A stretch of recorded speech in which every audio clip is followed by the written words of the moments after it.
விஜய் என்ன அந்த வீட்டில் நீலாங்கரை வீட்டுல தங்குவதற்கு அனுமதி மறுக்கிறார், காலி பண்ண சொல்றாரு. அதனால அந்த வீட்டில் இந்த வழக்கு முடியும் வரை தங்குவதற்கு அனுமதிக்க வேண்டும் அப்படின்னு ஒரு இடைக்கால மனுவை நீதிமன்றத்தில் தாக்கல் செய்திருக்கிறார்.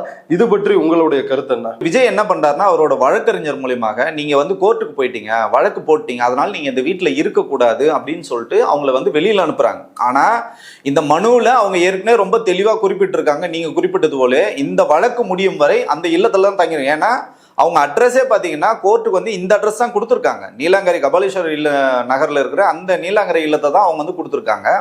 அதில் அவங்க ரொம்ப தெளிவாக மென்ஷன் பண்ணியிருக்காங்க, நான் யூகே சிட்டிசன், எனக்கு வேற எதுவும் வீடுகள் இல்லை, அந்த வீட்டில் தான் அவங்க தங்கியிருக்கணும். நான் என்ன கேட்குறேன்னா, திரு விஜய் அவர்கள் மனசாட்சி உள்ள மனிதரான்னு சொல்லிட்டு எல்லாரும் சீர்தூக்கி பார்க்க வேண்டிய நேரம் வந்துச்சு. ஏன்னா உங்களோட 26 ஆண்டுகள் குடும்பம் நடத்திருக்காங்க, 2 குழந்தைகள் உங்களுக்கு பெற்றிருக்காங்க.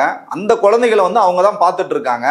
உங்களோட வாழ்க்கையில நீங்க இன்னைக்கு உச்சம் தொட்ட நடிகரா நீங்க வர்றதுக்கு அவங்களோட உழைப்பு அதுல இருக்கு, அவங்களோட வேர்வை இருக்கு, அவங்களோட சாக்ரிஃபைஸ் இருக்கு, எல்லாமே இதுல இருக்கு. நான் என்ன கேட்கிறேன்னா, சார் நீங்க மகளிர் தினம் இன்னைக்கு கொண்டாடுறீங்கல்ல, உங்க மனைவி தானே சார் இவங்க, உங்க மனைவிக்கு இவ்வளவுதான் நீங்க மரியாதை கொடுப்பீங்களா?